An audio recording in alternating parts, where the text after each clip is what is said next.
நாங்க லண்டன்ல இருந்து பேசுறோம். நான் விஜயகாந்த் சார் கிட்ட பேசணும்னு ஆசைப்படுறோம். ஏன் சார் நீங்க நிறைய அரசியல் கதை எல்லாம் நடிக்கிறீங்க இல்லீங்களா? முதல்ல உங்களுக்கு வணக்கத்தை சொல்லிக்கிறேன். வணக்கங்க சார். ஏன் நீங்க ஒரு சிஎம் ஆகக்கூடாதுன்றதா எங்களுடைய ஆசை.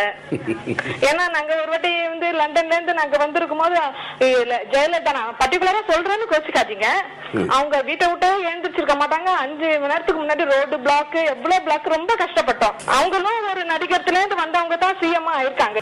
அதாவதுங்க, நம்ம வெளியிருந்து பார்க்கும்பொழுது ஒரு மாதிரியா இருக்கும். அவங்க பாதுகாப்புக்கிறது, ஏன்னா நம்ம அந்த இடத்துல இருந்தா தான் அதை பத்தி நம்ம எதையுமே சொல்ல முடியும். அதற்கு அவங்கவுங்களுக்கு சில காரணங்கள் இருக்கு. அதை வெளியும் அவங்களால சொல்ல முடியாது. வீட்டுக்கு வீடு வாசப்படி அது எல்லாருக்குமே இருக்கு. ஏதோ ஒரு ரீதியில் ஒரு பிரச்சனை இருக்கும். அந்த பிரச்சனைகளை பேசணும், கதைகளை பேசணும், கால் ஷீட்டை பேசணும். ஒரு நடிகர்களுக்கு இப்படி இருக்க போகும்பொழுது ஒரு அரசியல்வாதிக்கு எவ்வளவு இருக்கு நீங்க யோசனை பண்ணி பாருங்க. அதிகாரிகள் வரலாம், உங்களுடைய டிபார்ட்மெண்ட் கரெக்டா இருக்கணுங்கிறதுக்காக அந்த அதிகாரிகளை திருப்திப்படுத்துறதுக்காக முன்கூட்டியே இருக்கலாம். உங்களுக்கு என்ன வேலை இருக்குங்கிறது நம்மளுக்கு தெரியும்.